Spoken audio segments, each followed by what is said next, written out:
Bugun biz aynan Ishtixon shahri ko'tarma massifiga tashrif buyurdik. Bu yerda 2 qavatdan iborat domlarimiz juda ham ko'p. Maktab, bog'chalar juda ham yaqin sentrga.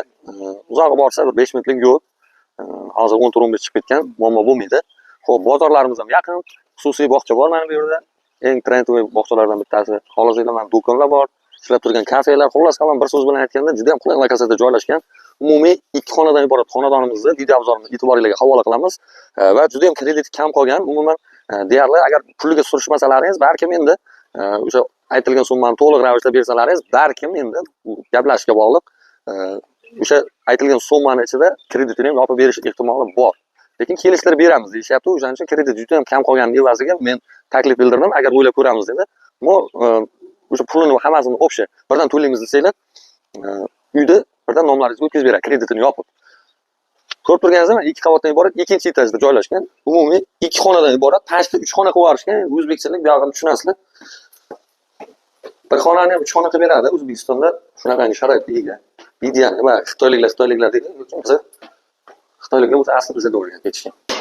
Xo'p, umumiy xonalarimiz 2 xonadan iborat, lekin 3 xonaga moslashtirib yuborgan. Endi aytib o'tganimizdek, O'zbekistonda shunaqangi sharoitda ham qilsa bo'ladi. Bu degani mana bu oshxonasi, oshxonasini xohlasanglar detskiy, ya'ni bolalar xonasi ko'rsanglar ham bo'ladi. Chunki ikki xonaliklarning bitta qulay tomoni bor.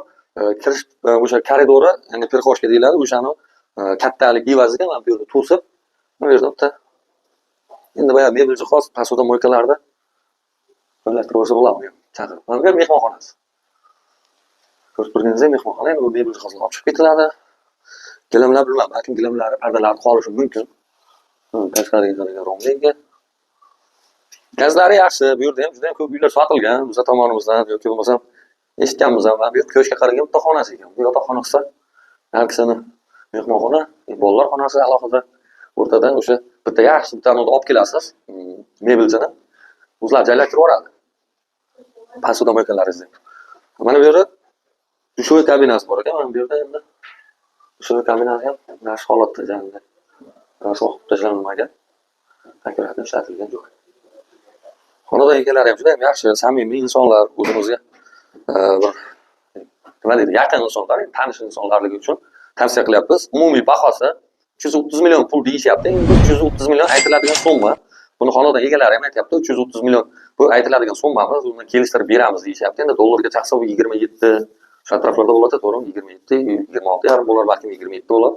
Lekin boyagi birinchi aytilgan gap, agar 34 million qarzdorligi qolgan, ya'ni o'sha krediti qolgan 34 million so'm, mabodo agar o'sha 330 million aytilgan summani taklif qilib ko'ringlar, ya'ni balki 340 million beraman degan o'sha kreditini ichida yopib berasizlarmi deb endi maslahat qilasizlar. Bular ham endi ancha tushib beramiz deyishyapti. O'sha tushib beramiz degan evaziga va sizlar aytib bir 5 million 10 million qo'shib bersanglar, o'rtada bitta masala, ya'ni o'sha kredit masalasi yopilib ketadi va birdan nomlaringizga o'tkazib beriladi.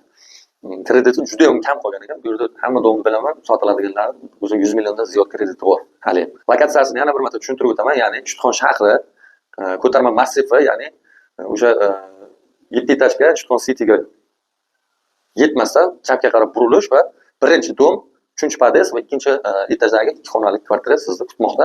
Pastda nomerlarni qoldiramiz. Sirojni kelishtirib beraman, Shodiyor. Mana shu siz kanalingizdan kelsa deyapti. O'shaning uchun sirojni aloqaga chiqish kerak. Arzonga uy so'raganlar uchun juda ham qulay imkoniyat. Bundan ortiq imkoniyatni kamdan kam uchratasiz va to'g'risini aytganimizda bizlarda juda ham ko'p qimmat uylar chiqib qolyapti. Ko'pchilik lekin arzon uy xohlaydi. Puliga surishib ko'ringizlar, balkim sizlar o'ylagan narxda berib qoladi. Sizlar bilan Shodiyor Baxtiyorov, Ishtixon barakali uylar jamoasi